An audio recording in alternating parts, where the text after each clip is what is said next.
There will be no trial for a teenager charged with killing another teen after his guilty plea today. And we first told you on Wednesday that jury selection was canceled in the trial of Gene Sanchez. And today we found out why he admitted to the crime in front of a judge. Sanchez pleaded guilty to second-degree murder in the death of this boy, 13-year-old Amir al-Shamari. News 4 senior correspondent Rich Newberg was at Erie County Court. Brings us the details. Rich? Well, Don and Jackie, Gene Sanchez is now 14 years old. The murder he committed last year shocked the community. The murder of a boy over a cell phone. The defendant will today plead guilty. Gene Sanchez decided to spare his victim's family and his own family the agony of a trial.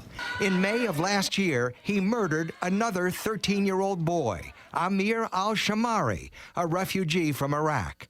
Erie County Judge Sheila DeTullio made sure several times that Sanchez, originally from Puerto Rico, understood the details of his plea and conviction.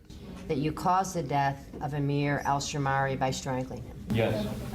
Amir's body had been found in a black rock field. Prosecutors had proof that Sanchez, who made initial statements to police, had bound Amir's hands, strangled him with his own shoelace, and then used the pull string on his hoodie after the shoelace broke. It may have taken as long as 6 minutes. Sanchez did not want anyone to find out that he had earlier stolen Amir's cell phone.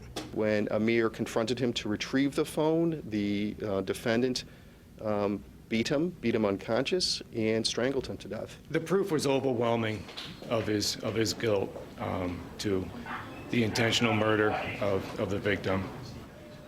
He gave a full confession. Amir had been given his cell phone as a reward for improving grades at Waterfront Elementary School. His family had hoped to live the American dream after fleeing from persecution in Iraq. The poor kid never had a childhood. His uncle worked for the U.S. Army or the U.S. military, repairing vehicles, and so that put the entire family on death watches. Gene Sanchez showed no emotion in court, but his attorney said he is remorseful and is prepared to face the consequences of his actions. He faces a maximum sentence of 9 years to life behind bars.